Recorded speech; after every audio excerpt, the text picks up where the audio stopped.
Salam sejahtera kepada pemirsa dimanapun Anda berada.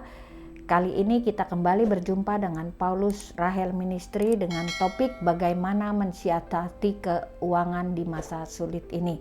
Tapi sebelumnya kita berdoa. Bapak yang baik, terima kasih. Hari ini akan membahas topik bagaimana keuangan yang sulit namun dapat kami atasi dengan baik. Terima kasih Bapak, dalam nama Yesus kami berdoa. Amin. Saat ini seluruh dunia mengalami kesulitan dalam bidang perekonomian. Lalu bagaimana kita mensiasatinya ketika keuangan semakin menipis, kebutuhan semakin membengkak, harga-harga semakin melonjak, dan anak-anak butuh kebutuhan untuk biaya pendidikan. Apa yang harus kita lakukan? Mari kita simak pesan-pesan di bawah ini. Filipi 4 ayat 19 mengatakan, Allahku akan memenuhi segala keperluanmu menurut kekayaan dan kemuliaannya dalam Kristus Yesus.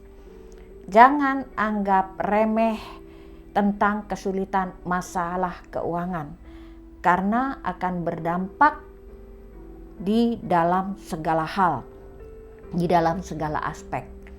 Ya, karena kesulitan keuangan banyak terjadi kasus perceraian, suami istri ribut, ya, dan ujung-ujungnya perceraian terjadi. Karena kesulitan keuangan, banyak orang mengalami gangguan jiwa, bahkan ada yang sampai melakukan tindakan bunuh diri. Karena kesulitan keuangan, tergoncang imannya, kecewa terhadap Tuhan, dan akhirnya meninggalkan Tuhan. Karena kesulitan keuangan, kesehatannya yang terganggu sehingga mereka sakit-sakitan dan akibatnya dana pun harus dikeluarkan untuk biaya pengobatan. Lalu bagaimana kita menyiasatinya? Ada beberapa langkah. Ya, ada 6 langkah yang harus kita ambil. Yang pertama, kita buat daftar catatan yang harus kita lakukan. Karena pengeluaran rutin tiap bulannya.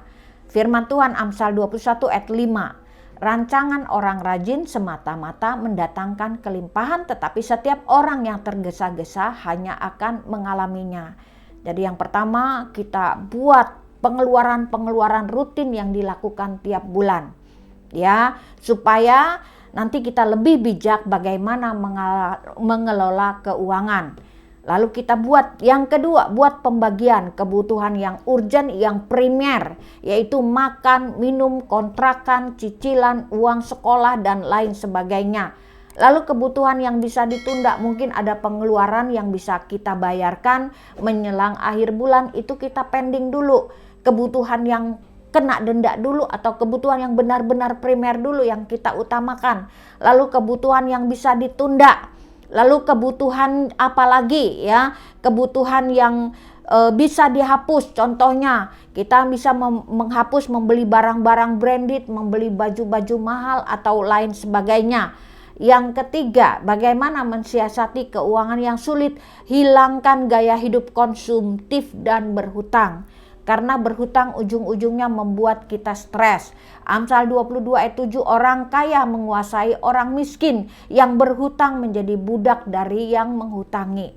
Kalau kita dalam masa sulit, ya, dalam masa sulit kita pinjam uang kepada rentenir lagi, itu bukan menyelesaikan masalah, tapi masalah baru menimbulkan masalah. Masalah lama menimbulkan masalah baru. Yang keempat, menciptakan lapangan kerja yang kreatif dan inovatif.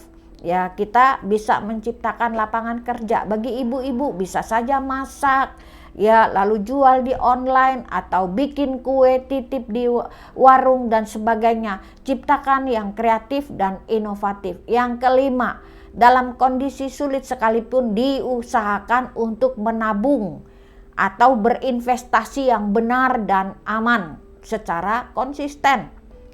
Budayakan gaya menabung, entah 25.000 tiap bulan, sedikit lama-lama menjadi bukit. Karena kita nggak tahu situasi manusia yang kadang-kadang butuh dana yang membengkak dan sebagainya.